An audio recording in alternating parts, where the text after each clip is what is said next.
Hello dear students, नमस्ते। Basics of electrical engineering आज का हमारा टॉपिक है न्यूमेरिकल्स ऑन सुपरपोजिशन थ्योरम।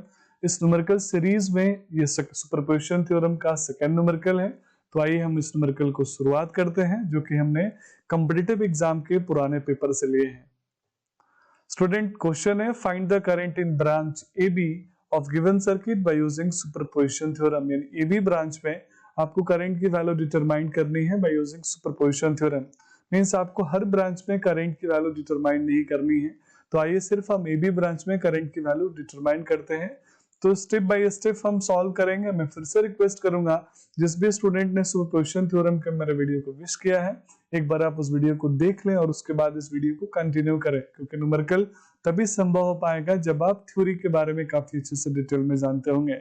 मैं ब्रीफ इंट्रोडक्शन देता हूं student. According to superposition theorem, जब network linear, active and bilateral है तो टोटल करंट की जो वैल्यू होगी वो बराबर होती है algebraic sum of individual response. Means I1 की वैल्यू बराबर होगी I1 डैश और I1 डबल डैश के, I2 की वैल्यू बराबर होगी I2 डैश और I2 डबल डैश के, और I3 की वैल्यू बराबर होगी I3 डैश और I3 डबल डैश के। जहां पे I1 I2 I3 तब का करंट है जब सारे सोर्स एक्टिव थे, और I1 dash I2 dash I3 dash और I1 double dash I2 double dash और I3 डैश वो करंट है जब एक बार में एक ही सोर्स एक्टिव है।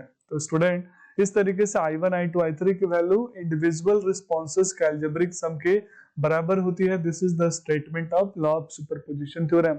तो आइए हम अपने वीडियो में स्टेप नंबर फर्स्ट को फॉलो करते हैं, जिसमें हम करंट के डायरेक्शन असाइन करेंगे टर्मिनल ए बी में। तो हमने करंट का डायरेक्शन अपने विवेक से लेफ्ट टू राइट यानी ए टू बी असाइन कर लिया। अगर डायरेक्शन सही होगा तो करंट की मैग्नीट्यूड के साथ साथ साइन भी पॉजिटिव होगा, डायरेक्शन गलत होगा तो उसका साइन नेगेटिव होगा। स्टेप नंबर 2 में स्टूडेंट हम डीएक्टिवेट करेंगे सोर्स को। सोर्स कौन सा है हमारे पास?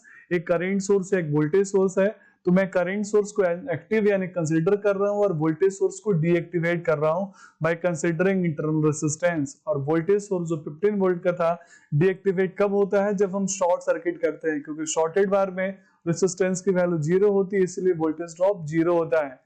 मैंने इसको शॉर्ट कर दिया। इस इक्वेशन को और आसान करने के लिए मैं एक बार इस सर्किट को सिंप्लीफाई करता हूं।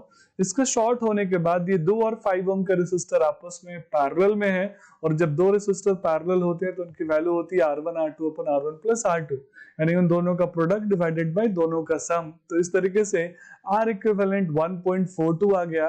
मींस दोनों रेसिस्टर को हम रिप्लेस करके एक सिंगल रेसिस्टर यहाँ लगा देंगे जिसकी वैल्यू 1.42 होगी। हमने ये चीज रिप्लेस करने से हमें बेनिफिट ये मिला स्टूडेंट कि हमारा न्यूमेरिकल थोड़ा आसान हो गया। कैसे आसान होगा ये हम देखते हैं।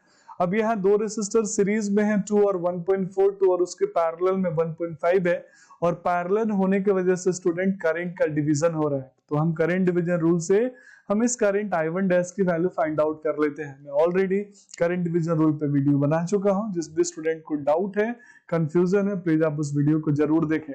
तो I1 डैश की वैल्यू कितनी होगी स्टूडेंट? तो I1 डैश मींस इस ब्रांच में करंट की वैल्यू होगी टोटल करंट यानी 3 ampere divided by total resistance, जिनमें हमें करंट को फाइंड आउट करना है।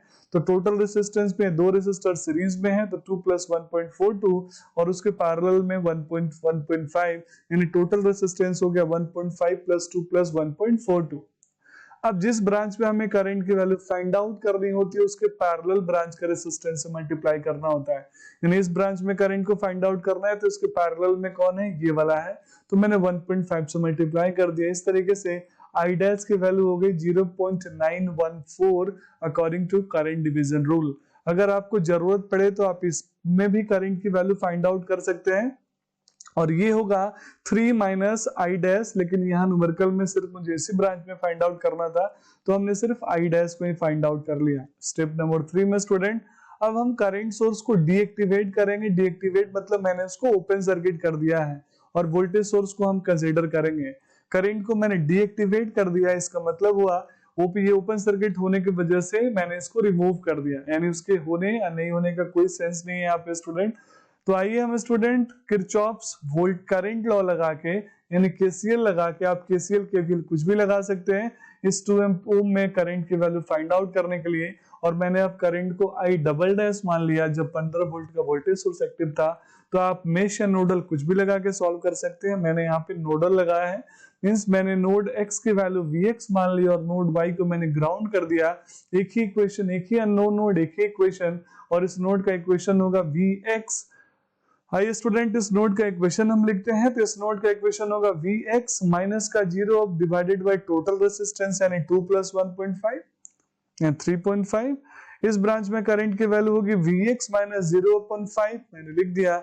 और इस ब्रांच में करंट की वैल्यू होगी vx माइनस का 15। माइनस क्यों? क्योंकि करंट को मैं आउटवर्ड मान रहा हूं और करंट इस नेगेटिव टर्मिनल से बाहर निकल रहा है, तो vx माइनस का 15 डिवाइडेड बाय 2, मैंने लिख दिया vx माइनस 15 डिवाइडेड बाय 2। इस तरीके से मैंने किरचॉफ्स करंट लॉ लगा के नोड का इक्वेशन लिख दिया, जिसको मैं रिजॉल्व करूंगा। इनका एलसीएम 35 है, रिजॉल्व किया। रिजॉल्व करने के बाद Vx की वैल्यू आ गया स्टूडेंट 7.394 वोल्ट। मींस Vx की वैल्यू हमने कैलकुलेट कर लिया by using Kirchhoff's voltage, Kirchhoff's current law. अब सवाल ये है कि मेरा तो कैलकुलेशन I डबल डैश है, हमने अभी सिर्फ Vx कैलकुलेट किया, तो आइए अब हम I डबल डैश की वैल्यू भी कैलकुलेट कर लेते हैं। I डबल डैश की वैल्यू होगी Vx minus 0 divided by total resistance. तो Vx की value 7.39 minus 0 divided by 2 plus 1.5 यानी 3.5, तो total I double dash current की वैल्यू आ गई 2.11। मींस दो सोर्स थे, दोनों सोर्स को अल्टरनेटिव यानी एक एक करके हमने एक्टिवेट करा और दोनों से इस ब्रांच ए बी यानी 2 ओम रेसिस्टर में फ्लो होने वाले करंट को हमने डिटरमाइन कर लिया। अब हम स्टेप नंबर 4 में सुपरपोजिशन थ्योरम अप्लाई करेंगे। तो अकॉर्डिंग टू सुपरपोजिशन थ्योरम, जब सारे सोर्स एक्टिव थे उस समय ब्रांच में करंट जो फ्लो होगा I1, उसकी वैल्यू बराबर होगी अलजेब्रिक सम का जब एक बार में एक ही सोर्स एक्टिव हो, यानी I1 की वैल्यू बराबर होगी I1 डैश और I1 डबल डैश का अलजेब्रिक सम का। तो आइए हम अलजेब्रिक सम की बात कर लेते हैं।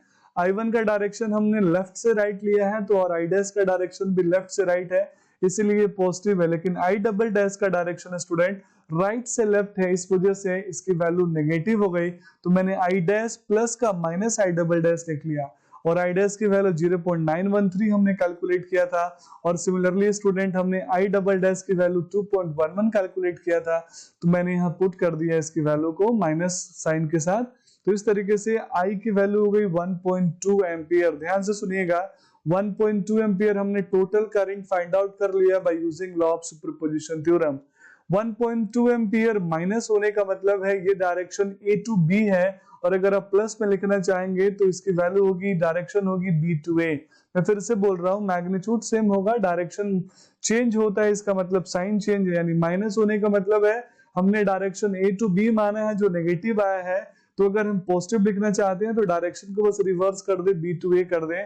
तो जहां A to B minus 1.2 ampere है, वहां B टू A प्लस का 1.2 एम्पियर आएगा। तो आप कंफ्यूज होके इस क्वेश्चन को गलती मत कर दीजिएगा। तो आइए स्टूडेंट, हम इस वीडियो को एंड करते हैं। तो that's all about today's lecture.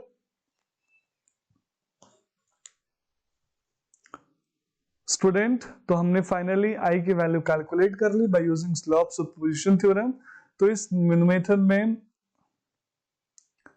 Student finally हमने I की वैल्यू कैलकुलेट कर ली and its value is 1.2 ampere.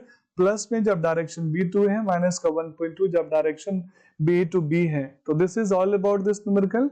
मुझे उम्मीद है आपको न्यूमेरिकल समझ में आया होगा। फिर भी कोई कंफ्यूजन है, कोई सजेशन है, तो प्लीज आप कमेंट बॉक्स में लिखें।